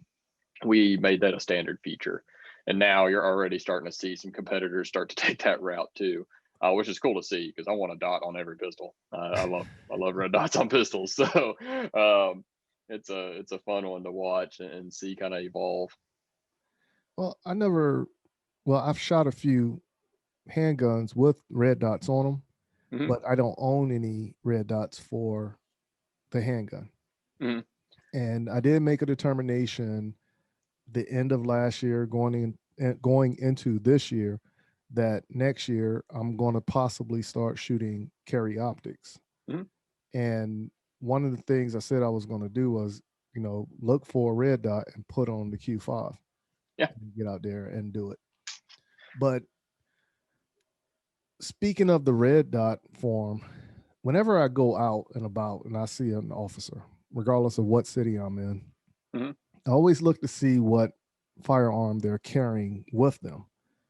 But I have yet to see a police officer with a Walther. You know, it was Yeah. always Glock, Smith & Wesson, or an HK, Yep. right? But I never seen a police officer with the Walther. Now, can you speak on that from your position and Yeah. agencies that actually contact you and what they're actually looking for and stuff? Yeah, for sure. So we just got U.S. facilities in 2012. Mhm. And really it was just like two people here, sales and marketing. We finally kind of got everything built up, ready to roll, probably 2015-ish, 2016-ish, and then got an actual LE department, you know, guys to actually run out and do that in the US, you know, just a few years ago. So we're still pretty new to all the US market and the law enforcement, but we wrapped up a few contracts over the last few years, probably well over 20. We did Brevard County was one of our biggest ones in Florida. And I think it's close to like 1,200 officers. They're all running 5-inch PPQs and then SWAT teams running steel frames. And we just kind of built upon that. And that's when we were kind of starting to get into it and realizing like there was a big shift in what departments are looking for. They're looking to get a lot of performance at a pretty decent price. And they're willing to go to, you know, smaller brands like Walther and kind of jump off the train of some of these other ones. So it's a good position for us to be in, especially with the PDP. As soon as we launched the PDP, I mean, we were getting emails in from departments wanting to trade in for the new one, and we had already had that gun out, you know, at a few other departments getting tested and evaluated before we ever launched it, with a lot of great feedback. And we'll be doing some cool announcements here pretty soon with a lot of that. So it's cool to see kind of from the beginning, just, you know, the PDP and Walther kind of just start taking more steps in that direction. Especially too, because you look around the world and like you go to any European country or anything like that, and they carry Walther, you know, and Right. you know, we've got contracts in Taiwan and, you know, Germany and all over the place. So it's just never had the focus here in the United States. And now that, you know, we have the facilities, we have the team here, we're able to kind of pursue that a lot more aggressively. Right. Now, I do believe that law enforcement are going more for the red dots because I've seen that transition taking forth in the military also. And just like anything that happens in the military, of course, law enforcement follows. So I foresee that coming as well. Now, the PPQ and the PDP, how do they compare to each other? And are the parts interchangeable, or what's the big difference other than the duty performance? Yeah, so like I said, we use the PPQ as a base platform. So a lot of the parts are interchangeable. So magazine compatibility are the same. That's because, my God, we don't want to launch a new new duty gun and you have to buy all new magazines. Especially me, like I got like 30 freaking PPQ magazines laying around the house. Like, yeah. So mag compatibility is there. Barrels also are compatible with one another. Mhm. And then the trigger is cross compatible between the two. So already when you look at all the aftermarket options, Apex and Overwatch Precision, and we had the dynamic performance trigger and stuff like that, they all drop straight into the PDP and allowed us to work with our partners to just send out guns, verify that everything works, and keep moving forward instead of taking a step back and then having to recreate all this stuff moving forward. We knew the big proponent of, if you're going to launch a new pistol, you better have aftermarket support for it, or you're going to fail. That's just the truth of the matter. And so, in the very beginning, guys that were getting guns first were not influencers. They were our defense division, and then they were holster manufacturers, trigger manufacturers, base pad manufacturers, all of that to go through testing and develop a good variety of aftermarket accessories available at launch time. But yeah, so that's what we want to do is the Walther family. If you already own a PPQ or anything like that, you could jump right into the PDP, and it's going to have some very similar ergonomics. There were some things changed because we did some new degree changes on like that little kicker right where your pinky is to help you draw that red dot a little faster and pull that dot back into place. But you're going to be able to pick that up and go kind of right into it pretty easily. And then the trigger is just phenomenal. Like, so it's a pretty big upgrade. But really, I would say the biggest difference between the two is just the ease of optics. You have a way better optic mounting system on the PDP. It sits so low in there. With some of our factory plates, like you can co-witness with the factory sights. And then two, like with our upgraded CNH precision plates that we worked with, like the Acro, you don't have to change the sights out at all. It sits so low in there. So that's a benefit too. And then two, paired up with that grip texture and the new ergonomics, like you're going to get some better times and be able to pick that dot up a lot faster. So first, you're saying the trigger on the PDP is better than it is on the. You serious? Serious, yeah. So wow. We went to it was like extremely hard to do that, but I mean, what we were hearing from law enforcement and what they wanted. So what we did was we shortened that take up by about 50%. It's a lot less take up on that trigger pull because it is a 2-stage trigger, and then a more distinct wall. So same overall pull weight, but everything just feels completely different because you have a lot lighter and shorter take up and a little bit of a heavier wall and a super crisp break with like basically no over travel on it. So I mean, I still run just a factory trigger in mine, and when you pick it up and feel it, it's really hard to explain, especially coming from a PPQ. You're like, man, that was a great trigger, right? Yeah, that's how I'm looking at it. yeah. But there is some things, like I said, you shoot in competition, as you're like coming into a target and then, prepping that trigger as you push out. Mm-hmm. Those lighter triggers, especially with the way the PPQ was, you could send one into a burn pretty easily on accident, right. Pressing out. And you think of that from a duty perspective under high stress and things like that. You want to be able to hit that wall and know it very easily. So we made that wall a lot more distinct. As you prep out and get your finger on the trigger, you feel that wall and you know when that gun's about to break. Oh, okay. Well, yeah, that would be an improvement from that standpoint, like that.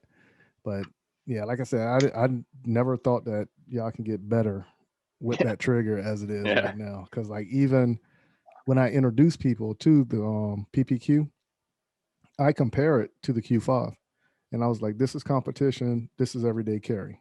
You tell me the difference." And you can feel a variance. Like I can feel the stages better on the Q5 than I do on the PPQ. Yeah. But somebody who is not that sensitive to the feel, it feels the same to them.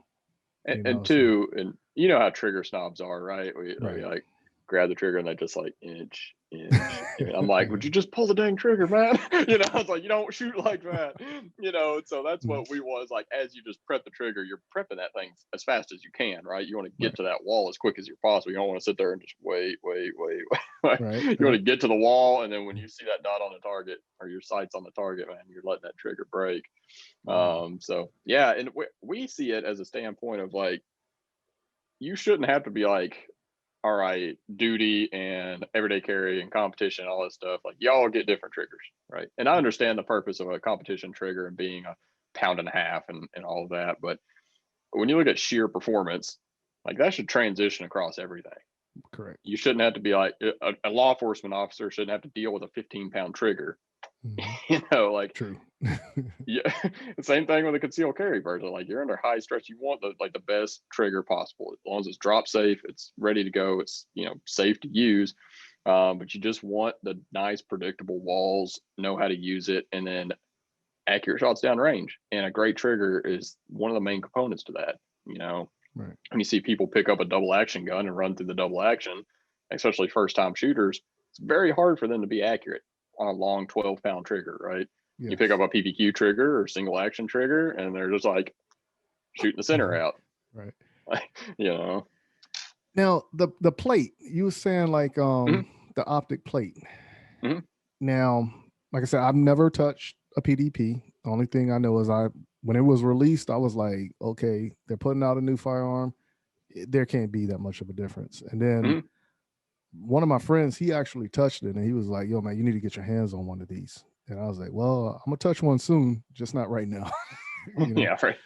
So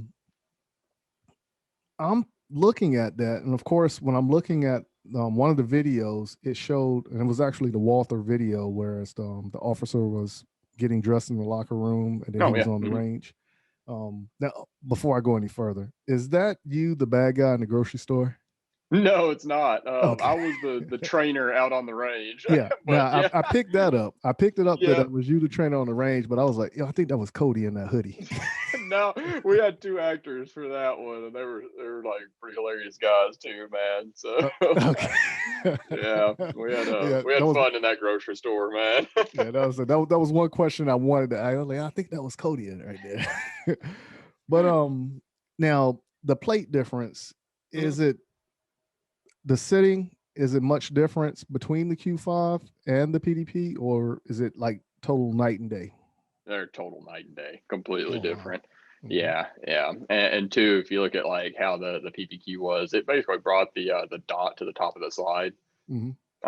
So it took super tall sights to be able to co-witness or do any of that backup iron sight stuff with. And when they sit that high up, what happens is your presentation changes, and if you're transitioning from iron sight to red dot, that's when you see people go, you know, they present just like iron sights and they're like, oh, I can't find the dot because the dot's up here. Right. And so their presentation ends up being down here. When we're able to sink that thing down super low like that, and you present and it's the same as your iron sights, you're picking that dot up a lot faster. So that's what our kind of main purpose in doing that was. So it's an extremely thin plate, but we tried to make sure to get enough thread engagement on there. That way it's still like duty capable. So we tested it out past like 70,000 rounds on optics. And you know, if you've shot red dots a lot, you realize most of them don't last past that long. But you know, we did put it through a lot of tests to get it down in there, but I feel like we got it right there. Now, will there be an upgrade to the Q5 polymer and steel frame to get that plate to sit lower, or not? Probably not. So we're working with C&H Precision, and they're doing some custom plates for us that we're going to have on our web store, and that'll get the plate, get the dot down in there a little lower, but not near to where the PDP is. And it's basically just built around the design. It's just how it's designed.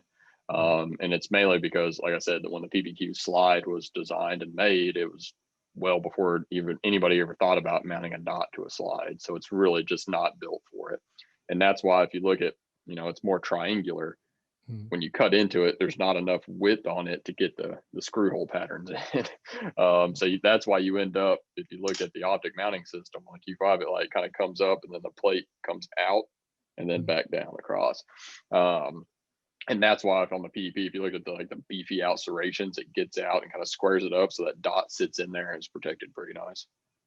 Yeah, like I said, looking at it, I'm like, okay, I'm seeing the differences, but I was like, there's a reason scientifically for these changes. And I, of course, not talking to anybody about it, I won't know what that scientific reason is until, because just like when you explained everything with me to the PPQ, it was like hand goes here, finger goes here, but everything flowed, and we changed this because of this, and the ergonomics and everything complemented each other, and it was like no turn was left unsaid. So I'm pretty sure the PDP is the same way. It's like, okay, we're turning the page and upgrading everything. Yeah, and you shoot a lot of competition too. Like that PVQ texture, man, it's tough, right? Like you gotta chalk up a lot or stick with it, like especially when we're all in the South and 100% humidity, Right. So we made that texture pattern a lot better, and that helps a lot with recoil control. When you get a good bite on a gun, that helps with that recoil control a lot. Yeah. So now that was going to be something else I was going to ask about, which was the texture.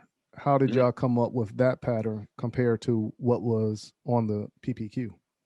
I just went and just knocked off the Q5 match steel frame series, man. Oh, that was it.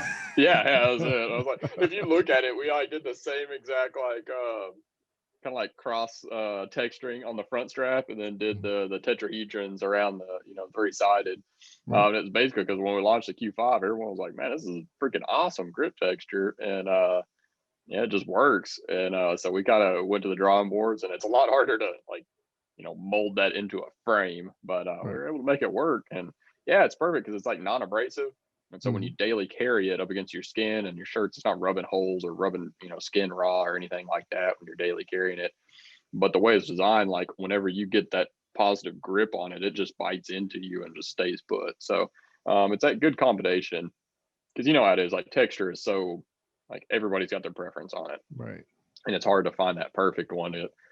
But there's a lot of options out there that are either they're so rough they they help with like recoil control and stuff like that, but after you shoot, especially people like us that train a lot, you go out and shoot 500-600 rounds in a practice session, like you're raw afterwards. And two, if you're carrying appendix every day and it's like rubbing your gut, right, it's not, doesn't feel good either. So there's some benefits to that. So right.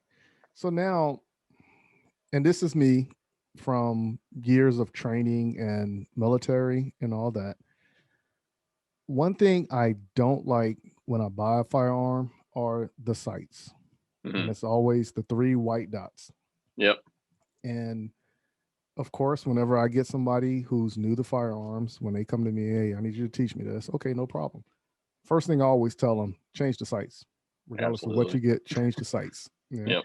And I'm a firm believer in those 3 white dots on the back. You focus too much on the dots versus just the front sight post. But black out the rear, or take a marker or something, black it in, whatever you got to do, but just focus on that front sight post. What I read was the sights on the PDP are compatible with any Glock sights, the dovetail from the Glock. Now, is that because mainly Glock is the one that has the most aftermarket parts, and is that the sole reason?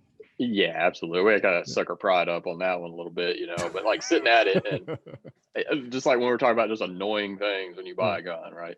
Like we know, like we're not a sight company for one, and we all have preferences in sights, right? Like we all, and like I said, I'm on red dots. I'm always target focused. I don't care about my sights. They need to be blacked out and just like out of the way. I want them there just in case, but but I'm not really worried about them. But yeah, everyone's, it's like, you want green fiber optics on the rear and red on the front, or green front fiber optic, or tritium, or like, it's just a million options, and that's why we just did the polymer windage and elevation adjustable sights, but it's Glock sight cut. So there's just, an unprecedented amount of options out there already on the market. Right. And makes it a lot easier, especially too in the red dot game, as you're trying to figure out what heights for what optic you have. And you look at it from our perspective, like we had suppressor height sights available, but the heights on a Delta Point Pro and RMR and 509T and Acro are all different. Right. So you're having to go through and figure out what height sights for your backup iron sights for each specific dot. And for us to go out and work with, you know, however many sight companies there are and getting all those options is just near impossible, you know. And really, like, we look at it from a standpoint like, you know, we wish optic companies would standardize a optic footprint so we don't have to have 50 different plates. The iron sight manufacturers are probably like, yes, can somebody please standardize the, you know, the sight cut. So there's a little shout out to them too. Yeah. So makes everybody's job a little easier. Yeah, you know, I know somebody actually said to me one time, they was like, hey, can you call some of your friends and ask for this and that? Like, yo, man, I don't know people like that. I just know people, but I can pass that message on. Yeah. You know? And it's just like, you know, any of us that are like in guns a lot, and like it's just like those annoying things. You're like, oh my God, you know, like, so we tried to fix as many of those as possible, you know. Right. Now, are you still doing competition shooting?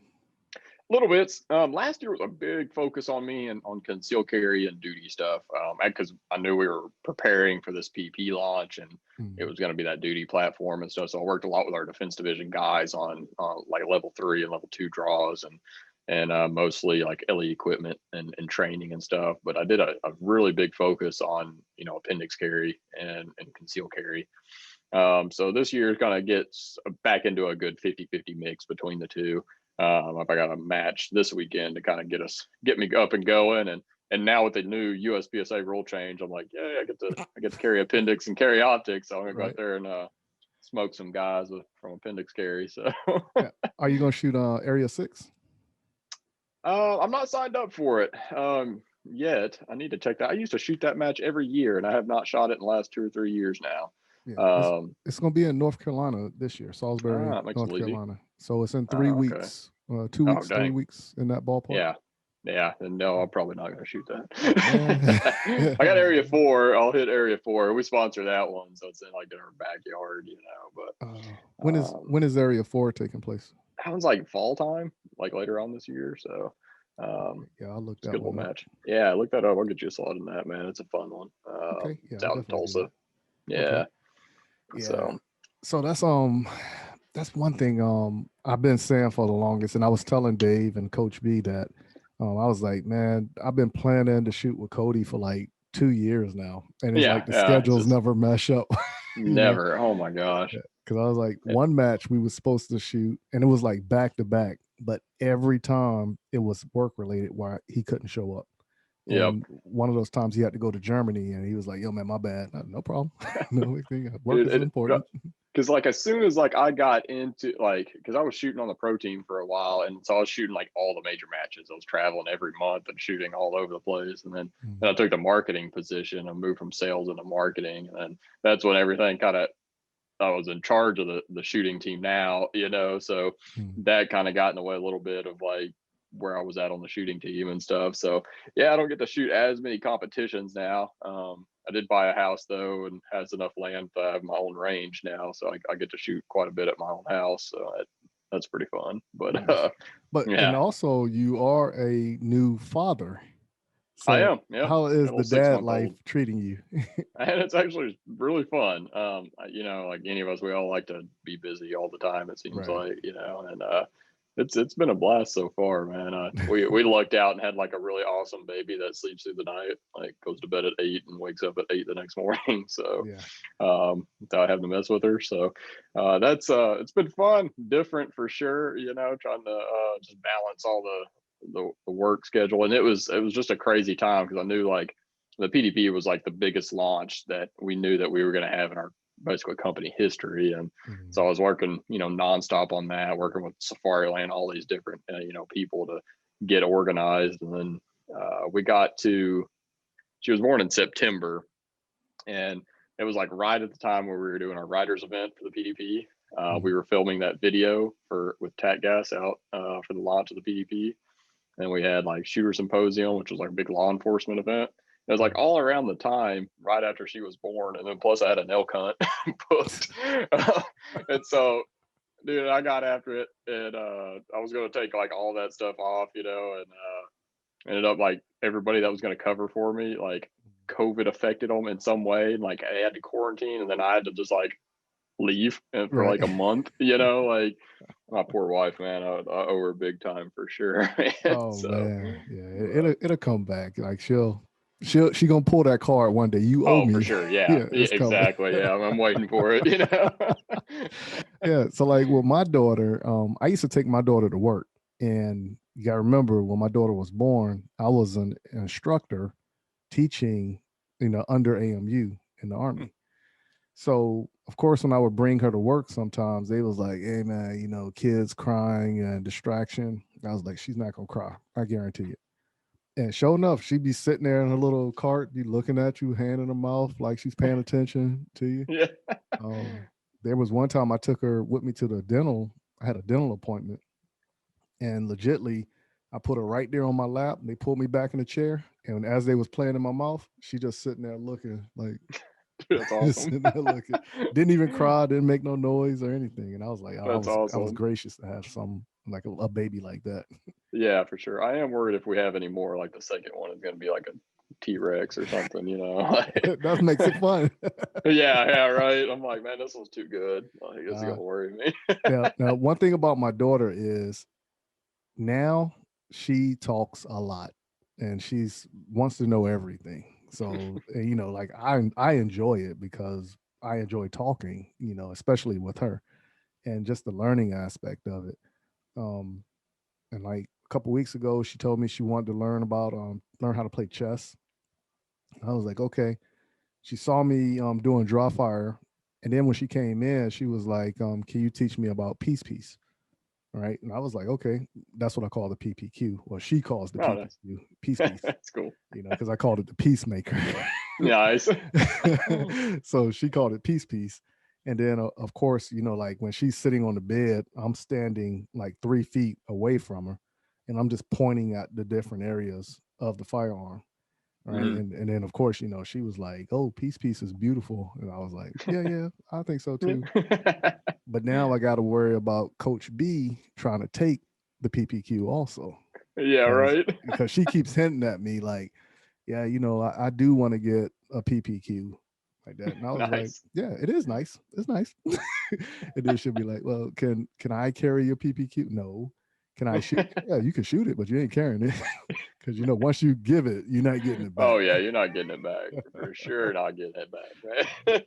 That's it right there. That's awesome, though. Yeah, so now, one more question on the PDP. Yeah. Since the start of it and the development up until whereas the general public knows about it today, all the training and the behind the scenes stuff, how much negativity did you get from it? And then how much of the negativity did y'all correct to balance it out? Yeah, it was weird because we like kind of started off with the right people in the very beginning, like to get, all the hashing out, and right. I'm very brutal on my comments about like features and stuff like that on guns. Like I like to tell people it's pretty dumb, to do different things like that. So we were able to get like a good feature set. Like I said, we had a good idea. So when we actually launched it out, we were pretty worried because we got the first shipment of them in and had our riders event probably, 2 weeks later or so. We took, all these guns out of here and we brought like, I don't know, like 12 or so riders out. And we went to Blackwater North in Illinois and brought all of our defense division down. And we did, like, it wasn't no easy riders event. Most riders events, they go out there and they plink at the range and then they go, drink and eat and have fun. We did training classes with all of our defense division and they started at like 7 a.m. and we didn't stop till midnight or 1 a.m. For 3 days. We did everything from like red dot performance, appendix carry, in the rain, nonstop, shooting on the move. We did NVG training. We did low light, weapon lights. We actually did medical training too. Had nothing to do with the PDP, but they were nonstop. And it was a little worrisome because like, regardless of what, you think of it and everything, like there's always usually like a few negative comments on it. And we came out of that and all the guys that we invited and girls that we invited were people that I've shot with, and I knew Tom Marshall and Justin Dial from NRA and like all these other ones, and they're like phenomenal shooters, and I wanted to make sure like the people that came out and participated in it were going to be a benefit to Walther and help us know like, what were the negative aspects to it. And they all came out of it like blown away by the product. And so it was kind of hard to figure it out and make sure everybody was going to be good, because we had no issues out on the range with the guns, no malfunctions, and we shot tens of thousands of rounds out there. And then got through all that, got to the launch date, and that's normally, you got all your internet, keyboard commandos out there that, just like to hate. And normally, man, we monitor all that stuff. And normally, with any product, you're going to see 50 or 60% like positive and the rest negative. And when we launched the PDP, it was just unprecedented. We were like 90% positive. Right. And the stuff that, people didn't like were usually just like looks, like, I don't like the way it looks. I'm like, I don't care. Yeah. So it's just like, you're not going to please everybody. And I'm, whatever, man. And two, but we really advertised, and when we said to it, like, I was like, we have to advertise to people like you and I. Like, we're out there training, and we love to shoot, and we like to get out there and just like push our boundaries. Nobody markets to us except for $2,000 and $3,000 pistols. Correct. It shouldn't be like that, right? Correct. Like, I was like, here's a gun that has all the features that you need, and it's plenty of performance, and $650. And you're out of the box ready to go.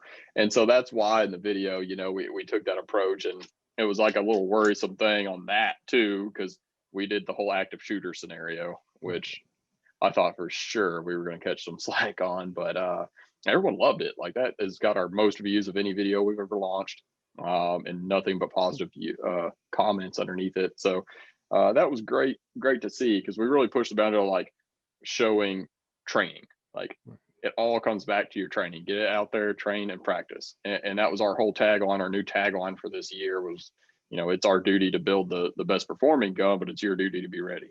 Right. You got to go out there and train. And you see that usually from the haters, like they don't shoot, they don't train, they don't, they're gonna judge everything off the picture. And I don't care, right? We want the people that are out there training and make that as easy as possible for them. So, man, well, in comparison, the analogy I can give is the PPQ is like the when did they change the Mustang? What was that, 91 or 90?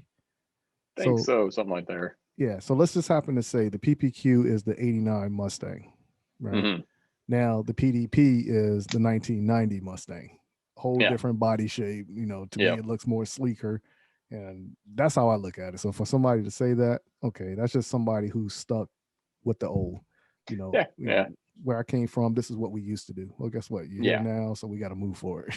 And like I love the PPQ, absolutely love it. I have literally hundreds of thousands of rounds, because that's all I've shot, since I got into competitive shooting like 9 years ago. I shot the PDQ. So all my guns are just, I get put through the ringer, and I loved it. But I knew that there were things that were held back a little bit on the PPQ. It needed to be changed. Textures and triggers could be improved, always be improved, and the optics and the slide serrations and all that stuff, and I think it turned out pretty good, and it was nice to just see the aftermarket support for it too. Right.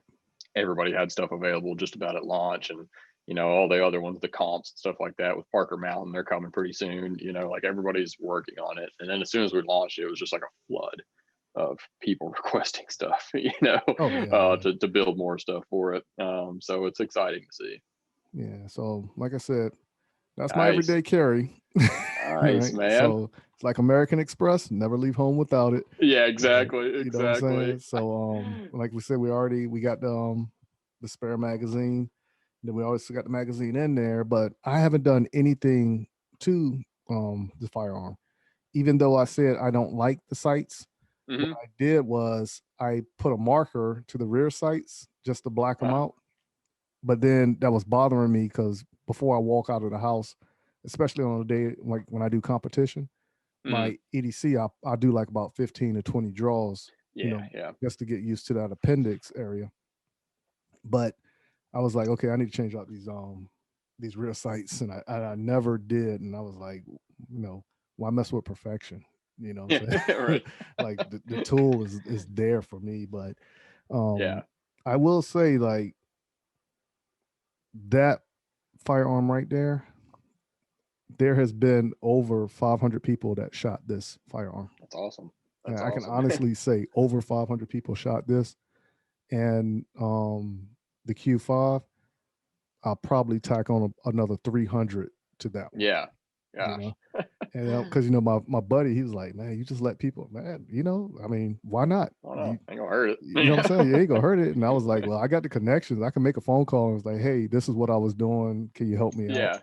And I'm not worried about it. Yeah, exactly. Yeah. So and then he was like, oh man, that's awesome. That's awesome. So, but I always tell people, get the Walther. Now I'm gonna have to say, get the PDP, but I got to shoot it first before I could actually, hey, make sure you get the for PDP. sure, man. Yeah, definitely. I don't recommend anything to shoot it, but too, like, it's pretty nice too, because we opened up that 30-day money back guarantee. Correct. And it's on the PDP too. So if anybody buys it and doesn't like it, like, you could just send it back to us and we fully refund you your money, which no one else does. Usually you don't like a gun, you're stuck with it. So break that down before we get off. So people who are not familiar with Walther, they have a better understanding of it. Yeah, so you go into a gun store, you buy a PPQ, PPS, CCP, PDP, whatever you want. You buy it, you get to take it home. 30 days, you shoot it. So you've paid the money to the dealer, or you're all settled there. Shoot it, you don't like it, or you get a PPS, decide you want a PDP, something like that. We've had some very funny excuses roll through, like wife's got mad, or we've had some cool other cool stories too, like during COVID, like people getting their jobs laid off and stuff right after they bought a gun because of the whole craziness going on in the world, and then a couple of weeks later they lose their job, and so they're able to return the money, return the gun, get the money back. So we've had some cool stuff. So if you don't like it within 30 days, you just get on our website and click on connect, and then there's a 30-day money back little tab there. You just click on it, and there's a form you fill out. You just type in your name and information, and then you upload a copy of your receipt and submit it. And then what we'll do is we send you a FedEx label, and you put the gun in a box, put the label on, and drop it off at the FedEx shop that's closest to you. It comes back to us. We check it out, make sure that you didn't like drag it behind an 18-wheeler or something. Right. And as long as it's all good to go there, we send out a check and for the cost of the gun and the tax. So so you get a full refund on it. Yep. All the way up to MSRP. I will put that in there now because some of the PDPs on Gunbroker are going for like $200-300 above MSRP. So so we cover up to MSRP, which when we made that program, there was nothing being sold over MSRP, so it just made sense. But now I have to say that. So. Yeah. So blame COVID. Blame COVID. Yeah. But it's just something. That was another annoying thing when you bought a gun and didn't like it. What do? You go to the gun store, try to sell it back, and they give you maybe half of what you paid for it. Right. And most new shooters don't know how to sell a gun on Gunbroker or anything like that. So you're kind of stuck with it unless you want to be out a lot of money. So now we kind of give people the opportunity to feel a little safer in their purchase, that, if I don't like it, I can always get my money back. So, yeah. So one-stop shop, what I'm saying? Customer service is awesome. I even tried it when I actually got one of the mag wells for the Q5, and they was actually walking me through what I had to do, and we was figuring it out together. And nice. Then I actually figured out, okay, I just got to cut this area out of that little cushion. Oh yeah. Yep. And then they was like, when they called me back, they was like, yeah, do that. And I was like, you already done it. And they was like, yeah, you good. Let us know if you have any problems. I was like, all right, nice. No problem. Yeah. We have a lifetime warranty, and that's the thing. It's just like when you get a good gun, and then if you don't like it, you can return it, and then two, if you do keep it, it's got a lifetime warranty on it too. So we try to get the full 360 effect of we don't want to just sell you a gun and be gone, right? We want you to be a customer and be part of the Walther family, and it's a very devout fan base. With anybody that posts a negative review, man, it's brutal in the comments after that with Walther lovers. So it's pretty funny to sit back and watch. But, yeah, I saw some of that too. Dude, it's hilarious, but I enjoy it. I'm like, man, it's usually on me, usually I'm getting the crappy comments.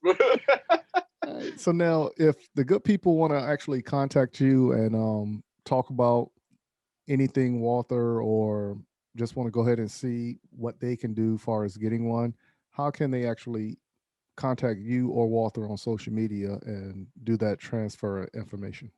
Yeah, definitely. Just at Walther Arms, basically any platform. And you can message us. Vince, I think you probably met him. He runs all the social media here. He usually answers that. I'll answer some of them here and there. I do a Instagram live every Wednesday on Walther Arms. If you got questions, you can throw them up there. I'll try to answer them as best as possible. If you're looking for to buy a gun, just local gun stores. I mean, support your local gun stores. Go put your name down on whatever you want. Right now, you're probably got to put your name in and wait a little bit because the market is just bonkers right now. But definitely we're shipping guns out like crazy. So, but yeah, we try to keep, like I said, a constant communication. We're pretty restricted on social media. So if you're looking to get a little bit more content, sign up for our newsletter.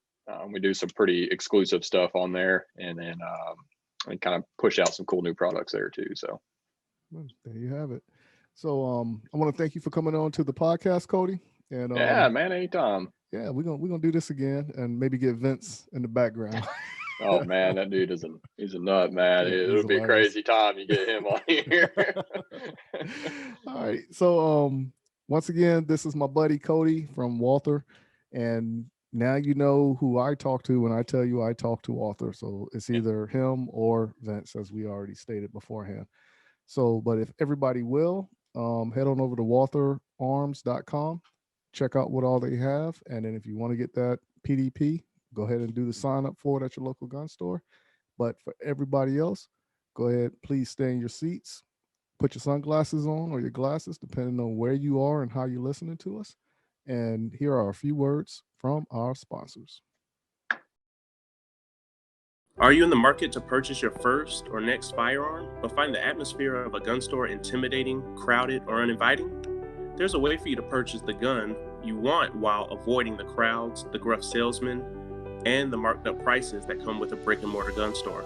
The process is called a transfer, where the purchase is made in an online store and sent to a federally licensed middleman called an FFL, who processes the paperwork and background check for a firearm purchase. CAE Transfers is the FFL with the lowest transfer cost in the Midlands at only $20 or $15 with the presentation of a South Carolina concealed weapons permit and $10 for repeat customers. If you live in Columbia, South Carolina or its surrounding areas, choose CAE Transfers as your FFL during checkout and let me help you complete your online gun purchase. You can find and follow CAE Transfers online at Facebook, Twitter, and Instagram using @CAE Transfers. Thank you for your business, and I look forward to seeing you soon. Hey, this is Brian Conley at Hunters HD Gold.